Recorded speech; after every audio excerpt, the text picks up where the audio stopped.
தேவனுடைய திருநாமம் மகிமைப்படுவதாக. மீண்டுமாக இந்த அருளுரை துளிகளின் வாயிலாக உங்களை சந்திப்பதிலே மகிழ்ச்சி அடைகிறேன். இன்றைக்கு நாம் 1 தீமோத்தேயு 6வது அதிகாரம் அதனுடைய 19வது வசனத்திலிருந்து சிந்திக்க இருக்கின்றோம்.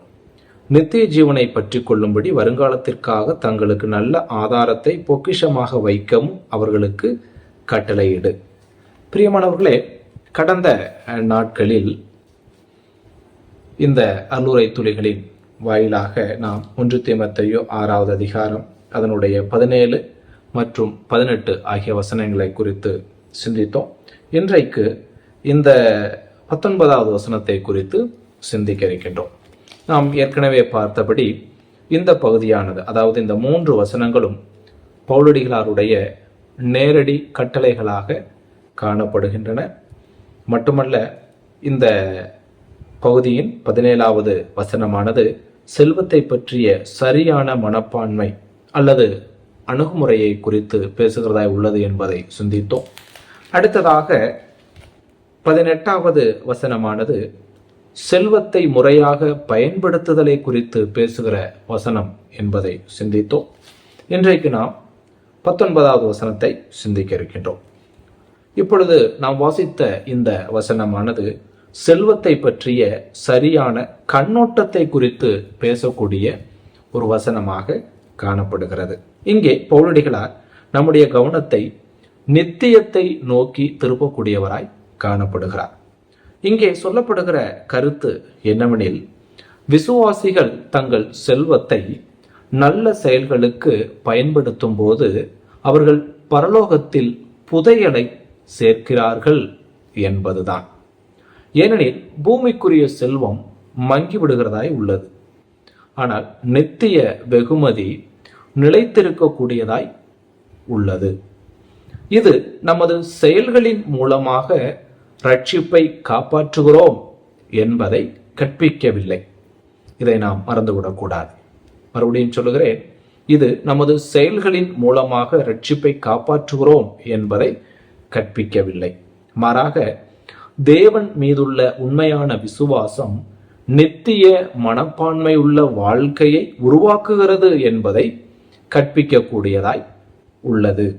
அப்படியாக நித்திய ஜீவனில் ஆவலுள்ள ஒரு விசுவாசி இந்த உலகிற்கு அப்பால் உள்ள நிலையான உலகத்தில், நித்தியமான உலகத்தில் முதலீடு செய்யக்கூடியவராய் உள்ளார், காணப்படுகிறார்.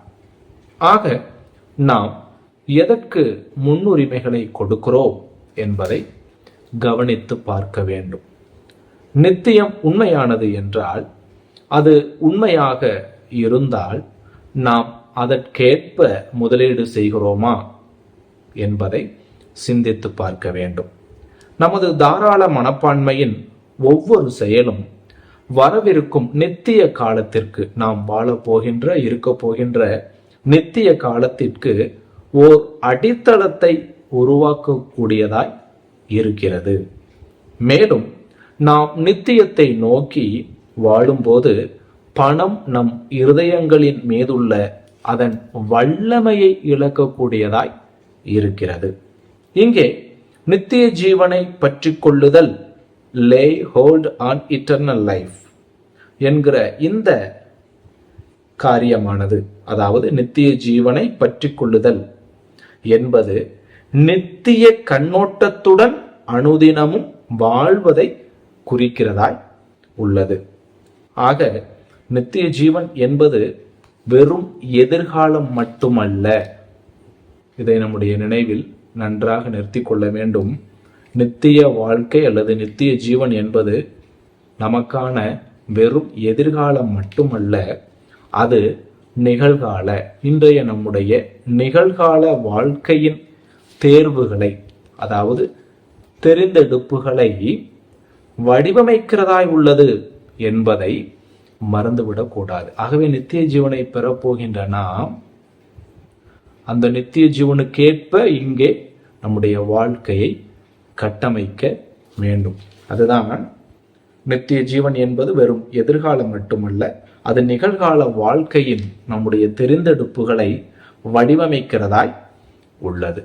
ஆகவே பிரியமானவர்களே, கடந்த நாட்களிலிருந்து இப்பொழுது இந்த காணொளியின் வாயிலாக நாம் 1 தீமோத்தேயு 6வது அதிகாரத்தின் 17, 18, 19 ஆகிய 3 வசனங்களை குறித்து அல்லது கட்டளைகளை குறித்து தெளிவாக சிந்தித்திருக்கிறோம். ஆக இந்த வசனத்தின்படி நம்முடைய வாழ்க்கையை நாம் பரிசோதித்து பார்த்து நாம் இந்த நிகழ்காலத்தில் வரவிருக்கும் எதிர்காலத்திற்காக முதலீடு செய்கிறோமா, நம்முடைய செல்வங்களை நித்திய பணிக்காக சமூக பணிக்காக செலவு செய்கிறோமா என்பதை சிந்தித்து செயல்படுவோம்.